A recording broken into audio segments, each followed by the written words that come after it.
நெருப்புன்னா சுடும், நிலவுன்னா குளிரும். இத நமக்கு தெரிஞ்சதுதான்.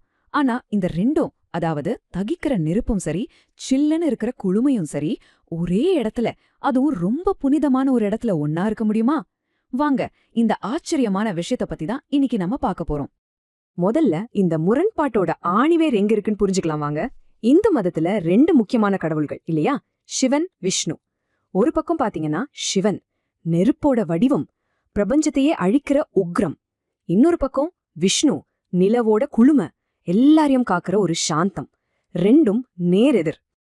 அப்போ கேள்வி இதுதான், நெருப்புக்குன்னே அர்ப்பணிக்கப்பட்ட ஒரு கோவில்ல நிலவோட குளுமைக்கு என்ன வேலை? அது எப்படி அங்க இருக்க முடியும்?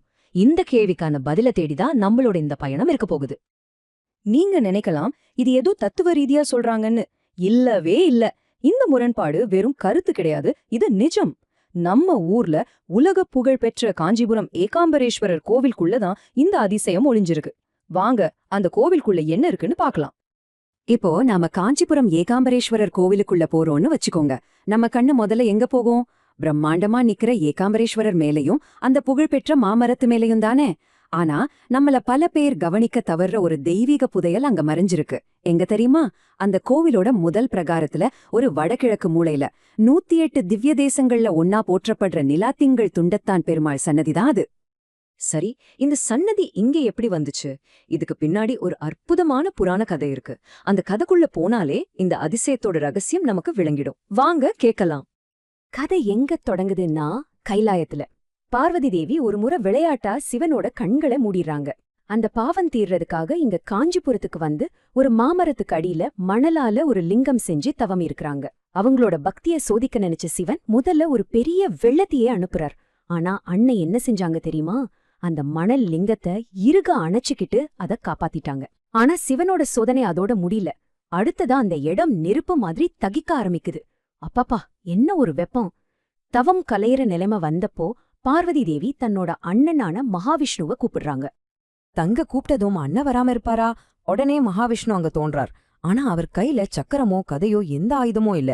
அதுக்கு பதிலா சிவனோட அந்த உக்கிரமான வெப்பத்தை தணிக்க தன்னோட இயல்பான குளுமைய, கோடி சந்திரன்கள் ஒன்னா சேர்ந்தா எப்படி இருக்குமோ அப்படி ஒரு குளுமையா அந்த இடத்துல பரவ செய்றார். அந்த வெப்பமெல்லாம் அடங்கி அந்த இடம் சில்லுன்னு மாறிடுது. பார்வதி தேவியோட தவமும் காப்பாற்றப்பட்டது. இந்த கதையில ரொம்பவே அழகான விஷயம் என்னன்னா, நடந்த இந்த முழு சம்பவமும் இங்க இருக்கிற பெருமாளோட பேர்லயே பொறிக்கப்பட்டிருக்கு. ஆமாங்க, அந்த பேரே ஒரு கதை சொல்லும். அந்த பேர் என்ன தெரியுமா? நிலாத்திங்கள் துண்டத்தான். வாங்க இத பிரிச்சு பார்க்கலாம், அப்போதான் அதோட அர்த்தம் புரியும். நிலானாலும் சந்திரன்தான், திங்கள்னாலும் சந்திரன்தான், துண்டம்னா ஒரு சின்ன பகுதி. அதாவது சிவனோட வெப்பத்தை தணிக்க விஷ்ணுவே ஒரு குளிர்ந்த நிலவோட துண்டா மாறி வந்தாருன்னு அர்த்தம். எவ்வளவு அழகான ஒரு பேர் இல்லையா? சரி, இது வெறும் ஒரு புராண கதை மட்டுமா தானா? இல்ல. இதுக்கு பின்னாடி சைவத்துக்கும் வைணவத்துக்கும் நடுவுல இருக்கிற ஒரு ஆழமான தத்துவ ஒற்றுமைய விளக்குற ஒரு செய்தி இருக்கு. இங்கதான் இந்த விஷயம் இன்னும் ஆழமாகுது. பாருங்க, சிவன் தன் தலையில பெரே சந்திரனை வச்சிருக்கிறதால அவரை சந்திரசேகரன்னு சொல்றோம். அதே மாதிரி இங்க விஷ்ணுவும் சந்திரனோட குழுமைய கொண்டு வந்ததால இவரை சந்திரச்சூட பெருமாள்னு சொல்றாங்க. யோசிச்சு பாருங்க, ஒரே கோவில்ல ஒரே சின்னமான சந்திரனை வச்சு சிவனுக்கும் விஷ்ணுவுக்கும் பேர் அமைஞ்சிருக்கு. இது எவ்வளவு பெரிய ஒரு தத்துவ ஒற்றுமைய காட்டுது. சுருக்கமா சொல்லணும்னா, இந்த சன்னதி நமக்கு உணர்த்துற ஒரே ஒரு முக்கியமான செய்தி இதுதான்: அரியும் சிவனும் ஒன்னு, விஷ்ணுவும் சிவனும் ஒன்னுதான்.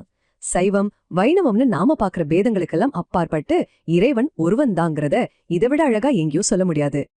சரி, இதெல்லாம் புராண கதை, தத்துவம் எல்லாம் ஓகே. ஆனா இந்த பழங்கதையெல்லாம் இன்னைக்கு நம்மளோட வாழ்க்கைக்கு எப்படி பயன்படும்?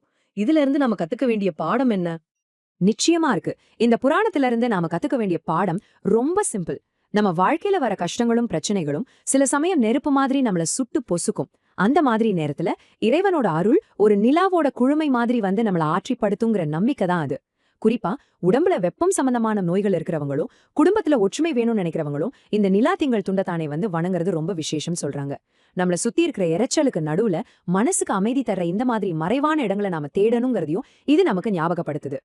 இந்த ஆய்வு உங்களுக்குள்ள ஒரு புது சிந்தனைய தூண்டி இருக்கும்னு நான் நம்புறேன். கடைசியா ஒரே ஒரு கேள்விதான்.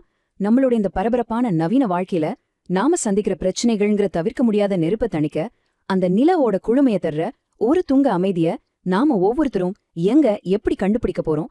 கொஞ்சம் யோசிச்சு பாருங்க.